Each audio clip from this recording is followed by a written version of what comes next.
Ante el Consejo de Gabinete del día de hoy hemos presentado el informe situacional sobre COVID y hoy también parte de nuestro equipo asesor, el doctor Rodrigo Antonio, va a presentar los principales indicadores Centinela sobre la propagación del virus y la capacidad instalada para la atención de pacientes críticos. Yo creo que es importante destacar que si bien y es importante señalar que ha habido importantes avances en materia de controlar el virus, no hemos ganado la batalla aún y por lo tanto escuchar con detalle cada uno de estos indicadores nos va a permitir reforzar ese compromiso de quedarnos en casa, porque el distanciamiento físico definitivamente es lo que permite que el sistema sanitario no colapse. Doctora Lourdes Moreno. Buenas tardes, equipo Panamá.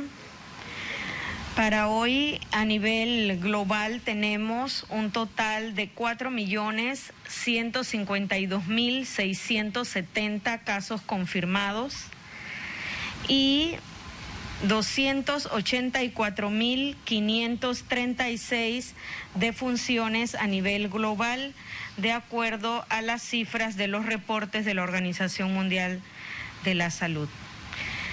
En cuanto a la situación en Panamá, el sistema de vigilancia epidemiológica reporta 44.561 pruebas totales acumuladas, de las cuales 898 son nuevas pruebas, para un total de 8.783 casos acumulados con 167 nuevos casos. Asimismo, tenemos en aislamiento domiciliario 2.135 personas, de los cuales 819 se encuentran en hoteles, recuperados clínicos 6.021, un total de 375 hospitalizados, de los cuales 295 se encuentran en sala, 80 en unidad de cuidados intensivos, y para hoy reportamos 252 defunciones. Del total de pruebas acumuladas, 44.561, el 77% corresponde a pruebas negativas, 34.250. El 23% son pruebas positivas, 10.311, para un total de pruebas por millón de 10.415. En cuanto al número de casos y defunciones según grupo de edad, en menores de 20 años tenemos 756 casos, de 20 a 39 años 3.705 casos, de 40 a 59 años, 3.051 casos, de 60 a 79 años, 1.063 casos, en mayores de 80 años, 208 casos. En cuanto a las defunciones, en menores de 20 años tenemos 3 defunciones, de 20 a 39 años, 13 defunciones, de 40 a 59 años, 55, de 60 a 79 años, 121, y en mayores de 80 años, 60. Señora ministra. Sí, realmente en los parámetros que ha presentado la doctora Lourdes, yo creo que es importante destacar que cerca del 60% de los pacientes que tienen algún dato de complicaciones, de enfermedades como diabetes, hipertensión, son los pacientes que han requerido manejo hospitalario y sobre todo algún tipo de complicación. En ese sentido, reiterarle a la población panameña que en el caso de tener estas enfermedades crónicas, acudan a las citas de control en sus instalaciones, en los centros de salud, en las policlínicas, y por el otro lado, el hecho de tener manifestaciones de cuadros respiratorios, tos persistente, fiebre, no dejen de utilizar toda la tecnología que se ha puesto a su disposición, como el sistema, el consultorio virtual Rosa, la línea 169, pero además tener la oportunidad de que en las instalaciones tanto del Ministerio de Salud como de la Caja del Seguro Social hay atención de algunos profesionales que están todavía dentro de la consulta externa, que próximamente estaremos habilitando para poder ya entrar en esta etapa en donde se regularice los servicios de salud. Doctor Rodrigo. Muchas gracias, señora ministra. Buenas noches para toda la audiencia en Panamá. Para el día de hoy vamos a dar una actualización de la información de los indicadores que hemos venido manejando para la epidemia.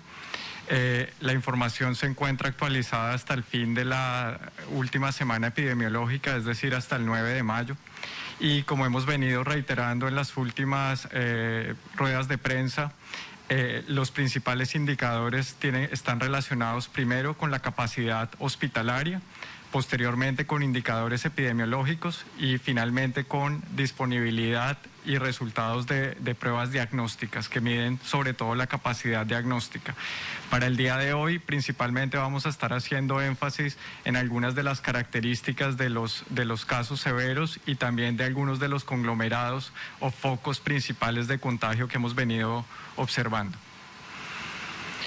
Esta es la información actualizada de la capacidad hospitalaria. Actualmente tenemos 46% de camas disponibles en sala de hospitales del MINSA y de la Caja del Seguro Social, 42% de las camas de cuidado intensivo, donde todavía no se están contabilizando las del hospital modular, y 67% de disponibilidad de ventiladores. Nuevamente, como hemos venido reiterando aproximadamente desde el 10 de abril, el número de personas que se encuentran en cuidado intensivo por día han entrado en un número que se mantiene por debajo de 90. El número de hospitalizaciones también se ha mantenido por debajo de 300, que ha sido un patrón estacionario desde hace aproximadamente 4 semanas. Esto es parte de las medidas de confinamiento y de cuarentena, que lo que buscan es obviamente asegurar la reducción de este índice de contagio. Esta es información con base en el estado clínico por grupos de edad. Algunos puntos para tener en cuenta, que es información complementaria a la que ha presentado la doctora Lourdes.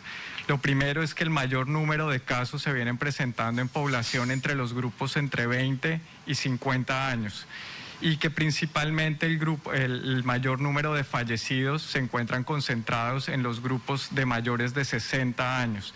Esto indirectamente nos muestra que obviamente mucho del índice de contagio depende de personas en los grupos de adultos en edad de trabajadores, que pueden estar siendo contagiados ante la posibilidad de no poder cumplir con las medidas de distanciamiento físico, y obviamente eso también favorece entrar en contacto en sus hogares con poblaciones de riesgo, principalmente mayores de 60 años.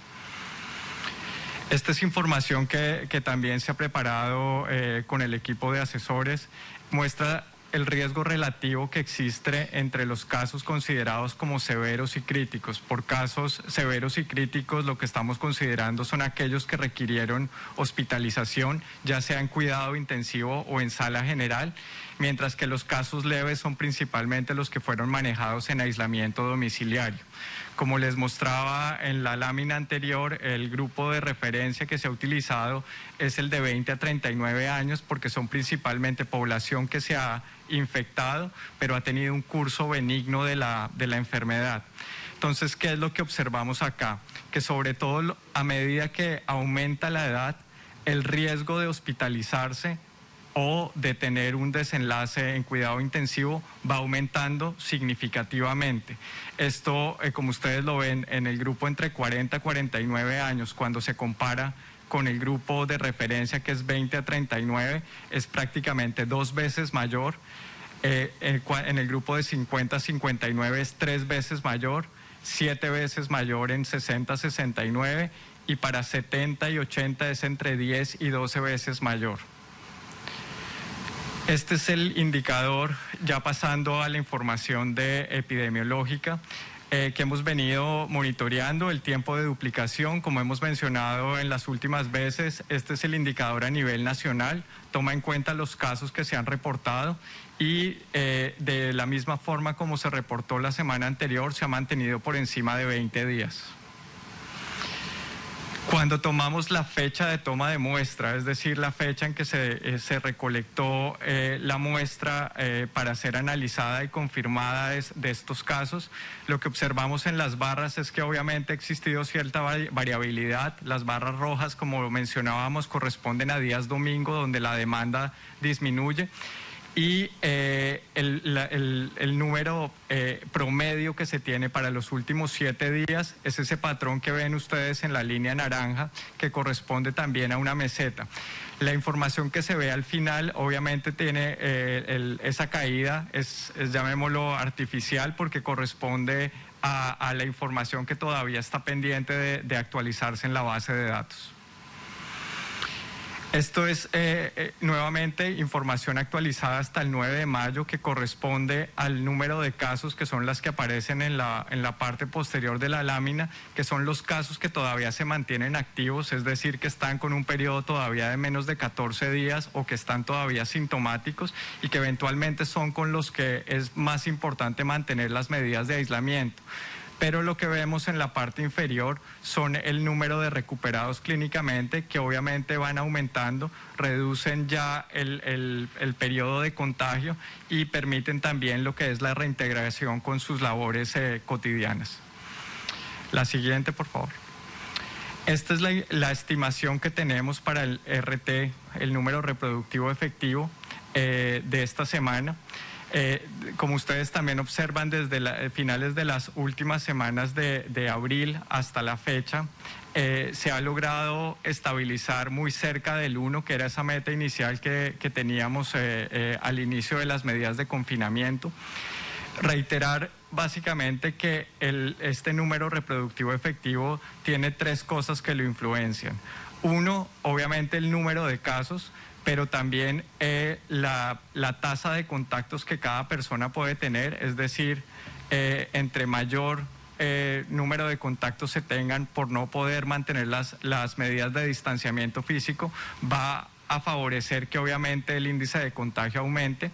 2, el no usar medidas de protección, tales como mascarillas, lavado de manos, medidas de limpieza sobre superficies que puedan favorecer el contagio.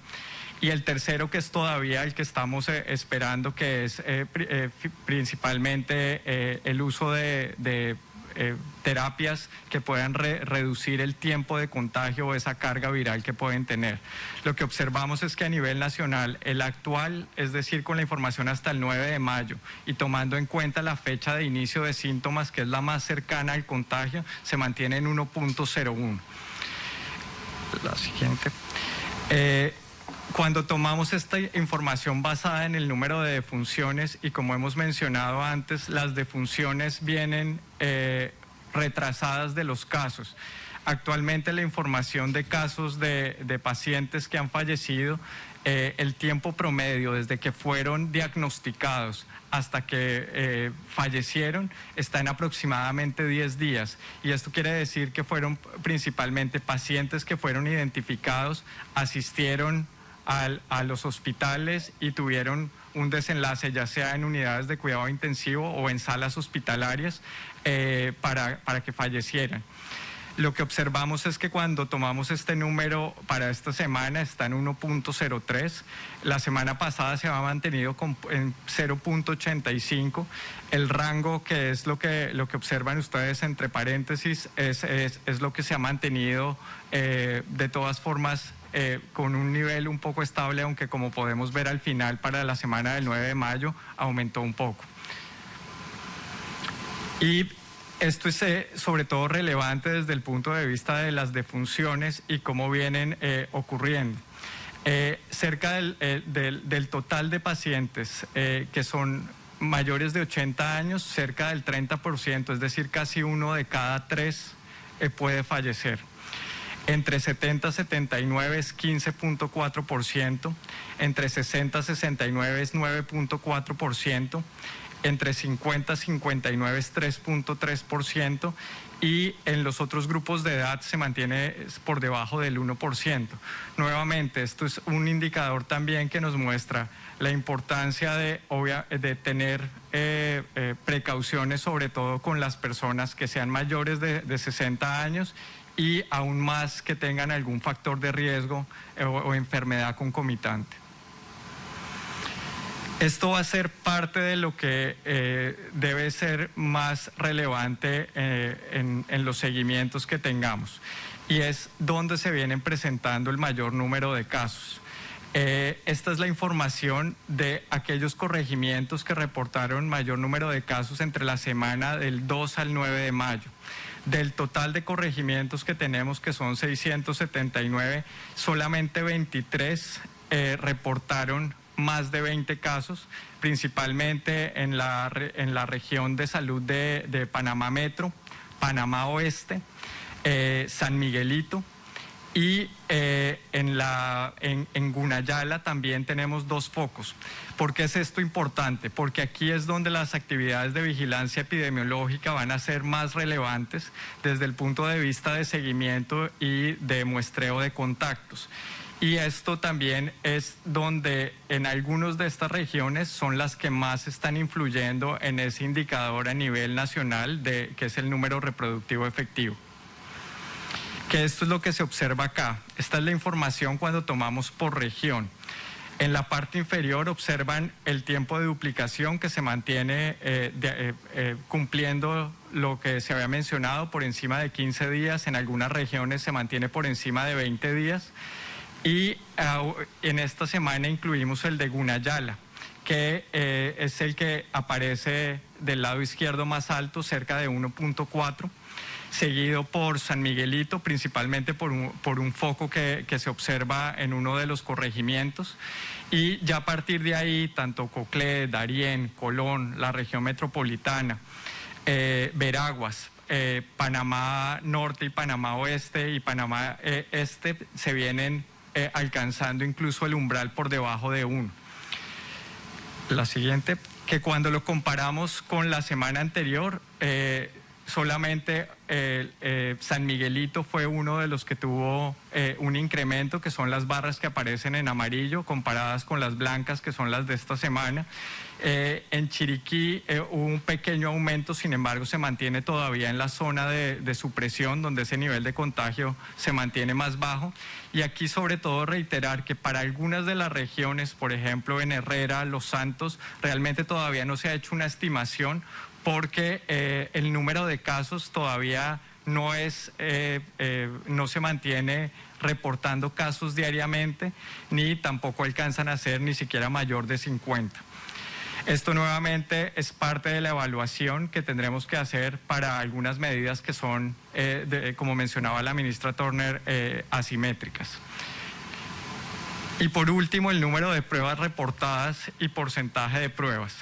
Lo que ustedes ven en las barras es el número que se ha venido aumentando. Estos son reportes diarios. La línea amarilla, que es ascendente, muestra lo que es el promedio de los últimos 7 días, donde se alcanza a alcanzar aproximadamente 1.000 pruebas por día. Y en la parte inferior lo que muestra son las tasas de positividades. Como habíamos mencionado, hacia principios de abril era cerca del 30%. Para esta semana ese promedio estuvo cercano al 15%. La meta para los países que han logrado un mejor control y sobre todo cuando se asegura el seguimiento de los contactos es que esté por debajo del 10%, que eso va a ser también importante dentro del seguimiento que tengamos en las próximas semanas.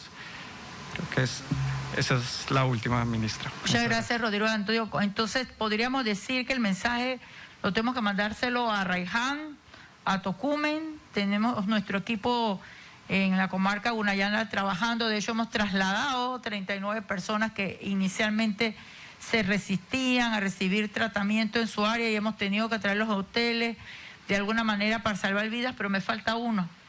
Belisario Porras. Belisario Porras. Entonces, cuando estamos hablando de la nueva normalidad, habíamos hablado de una serie de características y esas características hablábamos muy seguramente del tema de la asimetría en la toma de decisiones para establecer la normalidad. Entonces, esto se trata de un gran cohesión de toda la nación panameña en el sentido de que pongamos nuestro mejor esfuerzo, y nosotros por eso exhortamos a todos a seguir las medidas de distanciamiento físico, y ya falta, podríamos decir, relativamente poco en esta cuarentena, pero todo depende de cómo cumplamos estas medidas para poder entonces cumplir con los parámetros indispensables para poder llegar a tomar una medida que todos esperamos y nos merecemos, como el levantamiento de la cuarentena. Pero esto no será posible si no cumplimos con 4 parámetros que hemos preestablecido dentro de la hoja de ruta desde el día de ayer. Muchas gracias. Gracias.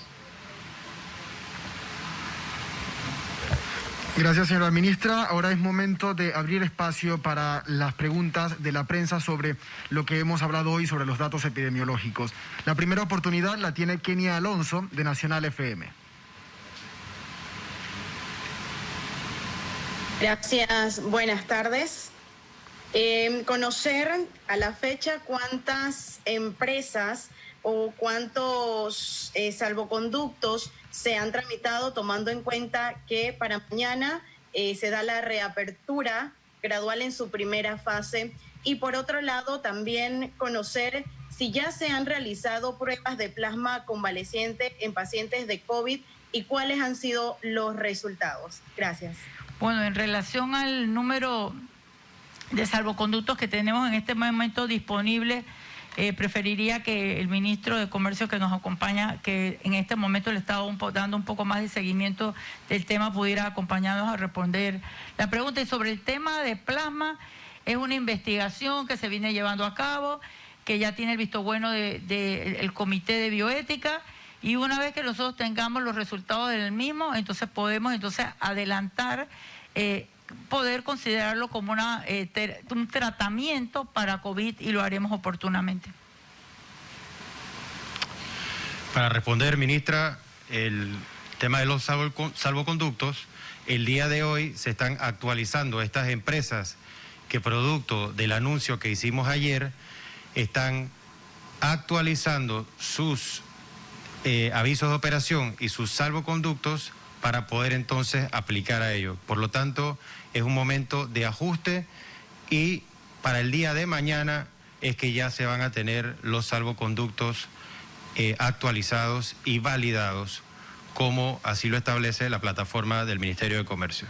Bueno, yo también agregaría, ha sido un trabajo en equipo ir trabajando en este tema de la validación, y que no solamente forma parte el Ministerio de Comercio, sino que también dentro de la mesa de trabajo la ministra Doris Zapata también ha estado planteando algunos lineamientos necesarios que, junto a los gremios y los sindicatos que tienen que ver con el tema laboral, se tendrán que tomar algunas perspectivas para considerar el tema de cómo llegar a la normalidad sin afectar los temas de salud laboral. Yo creo que ese es un elemento muy importante que también debemos señalar, porque hemos tenido muchas preguntas sobre el tema, y creo que es importante adicionarlo a las preguntas que se nos han dado anteriormente. Continuamos con las preguntas por parte de la prensa. Ahora es oportunidad de Félix Russo, de New Box de Agua Dulce. Muy buenas tardes, Panamá, autoridades presentes de provincias centrales para New Box Panamá 103.5. Se va a dar mañana el paso gradual hacia la normalidad, y se ha dicho por parte de las autoridades de salud que aún no hemos ganado la batalla y que el coronavirus se quedará con nosotros lo que resta de este año y 2021. En virtud de esta situación, nos gustaría saber si las autoridades están preparadas en los sectores, dígase, salud, educación, empresarial e institucional, pues para enfrentar esta inminente incidencia de infestación sin tener que afrontar un máximo porcentaje que afecta a la población. Y de ser así, ¿cuáles serían las medidas adicionales a las ya establecidas por el protocolo de salud? Gracias. Bueno, primero tendría que plantearle que todas las instituciones nos tenemos que adecuar a vivir con COVID. Y no solamente son las instituciones del Estado.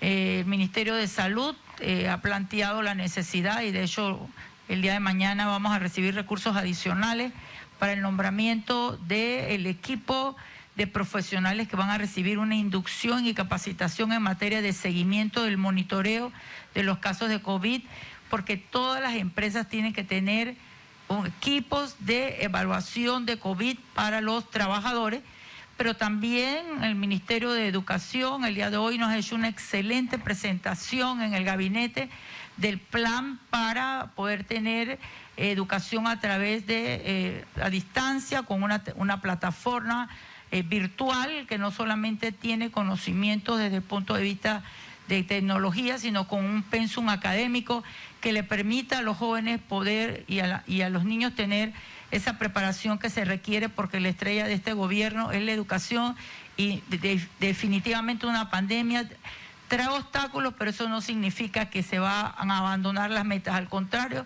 buscar mecanismos para que esas metas se puedan cumplir, y esa es la tarea que se vienen haciendo en cada uno de los dentro del gobierno de cada una de las instituciones. Continuando con las preguntas, abrimos ahora un espacio para la ciudadanía a través del hashtag Yo Me Informo PMA. La primera pregunta en esta oportunidad nos las hace Ónica Pinzón. Ella pregunta: si los consultorios médicos privados empiezan a funcionar a partir de mañana, ¿cuándo empezarán a funcionar las policlínicas y los centros de salud? Bueno, primero tendría que decir que el Ministerio de Salud no ha cerrado ninguna clínica privada. Cuando se dio el contexto del primer caso y comenzaron a aumentar los casos que habían presentes en el país, fue una decisión que ellos tomaron en función de la capacidad instalada que tenían en ese momento. Y hicimos un buen acompañamiento, tanto de lo público y lo privado, y incluso tuvimos que darles el acompañamiento con logísticas de todo tipo.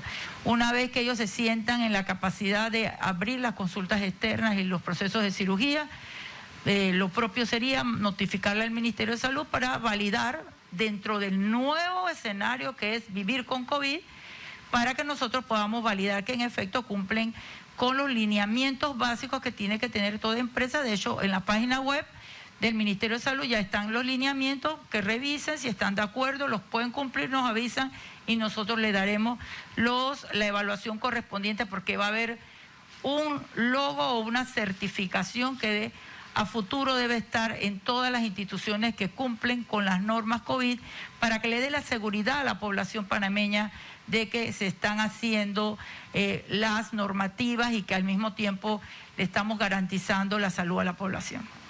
La siguiente pregunta también a través de las redes sociales nos las hace Norberto Vega. Él nos pregunta: ¿los pacientes recuperados por laboratorio pueden vacunarse contra influenza? Si no, ¿cuánto tiempo tienen que esperar?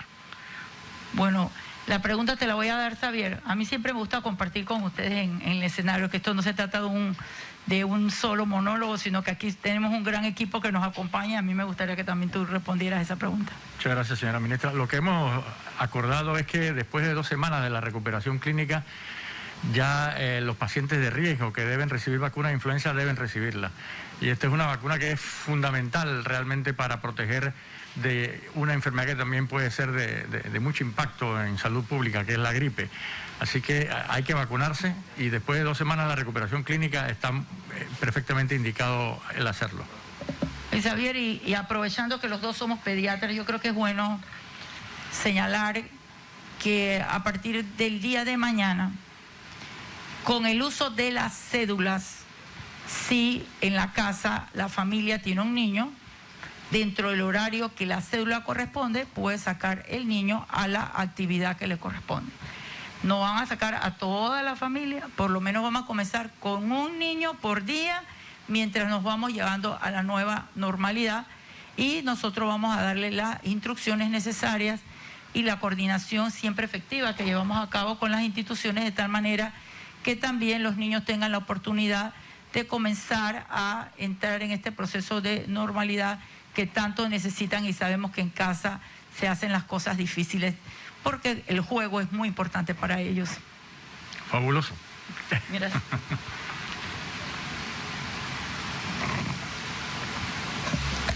Continuamos, señora ministra, ahora con los periodistas. En esta oportunidad será por TVN Noticias, Eduardo Linjuen.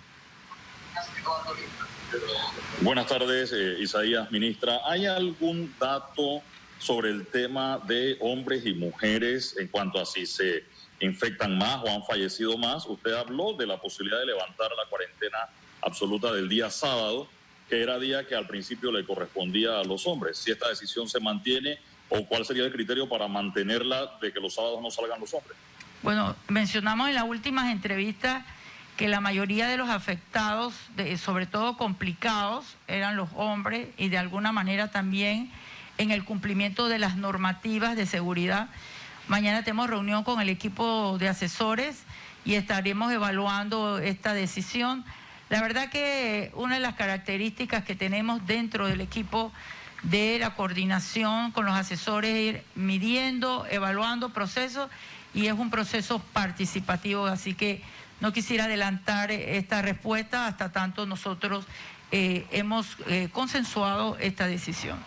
Continuamos ahora con Telemetro Reporta, Jenny Anensen. Muy buenas tardes.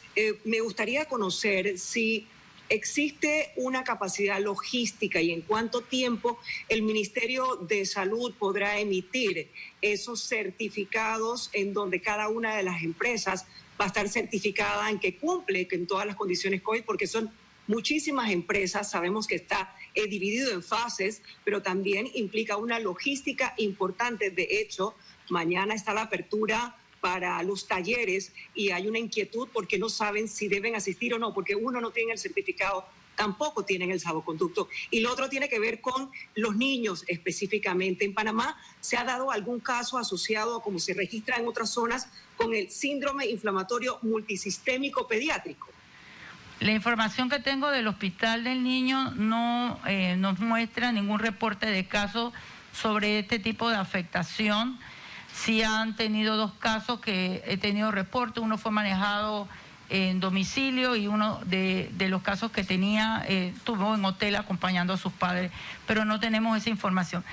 Definitivamente la logística que se requiere para la normalidad es una logística compleja, amplia, y de salida tengo que decir que no será fácil y que tenemos que tener mucha paciencia para que las cosas salgan bien, porque lo que estamos viviendo es inédito. Ningún país está preparado totalmente para esta situación. Lo cierto es que el Ministerio de Salud, el día de mañana, una vez que tenga los recursos adicionales, aparte de que ya tenemos personal preparando sobre este tema, vamos a reforzar la capacidad instalada en el tema de vigilancia sanitaria, y tenemos que hacer una gran alianza con la Caja del Seguro Social en el tema del programa de salud ocupacional para poder de esta forma verificar que las empresas cumplan con las normativas. Y quiero decirte, Yenia, que es muy importante. Esto no se trata de una responsabilidad exclusiva del Ministerio de Salud. Esta es una responsabilidad compartida. Los protocolos van a estar en las redes del Ministerio, de la Cámara de Comercio, y nos tocará a nosotros validar. Así que esa responsabilidad también la va a tener la empresa, el individuo, porque ¿a quién le conviene tener personas en una empresa o individualmente enfermas? A nadie en este país le conviene. Por eso la importancia de que haya una responsabilidad social y una disciplina también social para que podamos salir fortalecidos como nación y que todos podamos cumplir nuestro rol. Gracias, señora ministra. De esta manera terminamos la conferencia de prensa de hoy, martes 12 de mayo de 2020. Agradecemos, como siempre, su sintonía y le esperamos mañana. Que tengan muy buenas noches.